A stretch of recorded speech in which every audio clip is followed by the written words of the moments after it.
এই টিউটোরিয়ালে আমরা দেখব কীভাবে আমরা ফ্যাসিলিটিসের মাইগ্রেশন করতে পারি। তো চলুন আমরা দেখি কীভাবে আমরা মাইগ্রেশনটি কমপ্লিট করতে পারি। তো এটার জন্য আমরা PHP artisan make model facility নিচ্ছি। দেখুন আমাদের ফ্যাসিলিটি মডেলটি ক্রিয়েট হয়ে গিয়েছে, অ্যান্ড দেন আমাদের ফ্যাসিলিটিজের যে মাইগ্রেশন সেটা চলে এসেছে। তো আমাদের এখানে আমাদের ফ্যাসিলিটিজের নেম ছিল, আমরা সেই নেমটা নিচ্ছি এবং অবশ্যই এই নেমটা ইউনিক হবে। আমরা ফ্যাসিলিটিজের স্ট্যাটাস ছিল,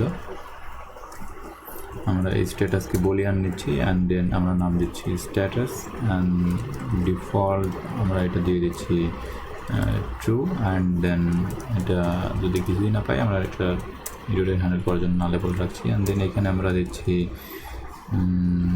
ফরেন আইডি ফর, এখানে আমাদের হবে created by and updated by. তো ফরেন আইডি আমরা নিতে পারি, ফরেন আইডি ফরও নিতে পারি, ফরেন আইডি ইউ আইডি নিতে পারি। দেখেন আমরা ফরেন আইডি ফর নিচ্ছি এবং এখানে দেখেন প্রথমে মডেল দিতে হবে। তো আমরা এখানে যেহেতু ইউজার এখানে ক্রিয়েট করবে বা আপডেট করবে, যে কারণে আমরা ইউজার ক্লাসটা নিচ্ছি। অ্যান্ড দেন এখানে এখন যদি আপনি এখানে কিছুই না দেন তাহলে এটা ডিফল্টভাবে ইউজার আইডি নেবে। তো যেহেতু আমাদের ক্রিয়েটেড বাই কাস্টম নেম ছিল, যে কারণে আমরা ক্রিয়েটেড বাই রাখতেছি। অ্যান্ড একইভাবে আমরা আমাদের আপডেটেড ফিল্ডটি রাখবো, আপডেটেড বাই।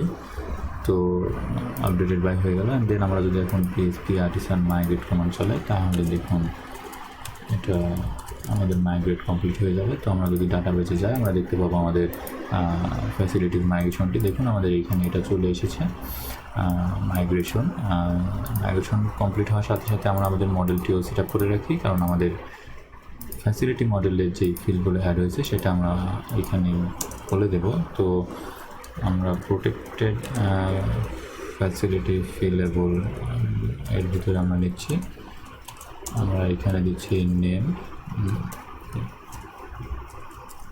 স্ট্যাটাস। আমরা লারাভেলকে বলে দিচ্ছি এই ফ্যাসিলিটিতে শুধুমাত্র এই ফিল্ডগুলোই আর কি ডাটাবেজে ইনসার্ট হতে পারবে, তার বাইরে কোনো ফিল্ড সে নিবে না। created by and updated by.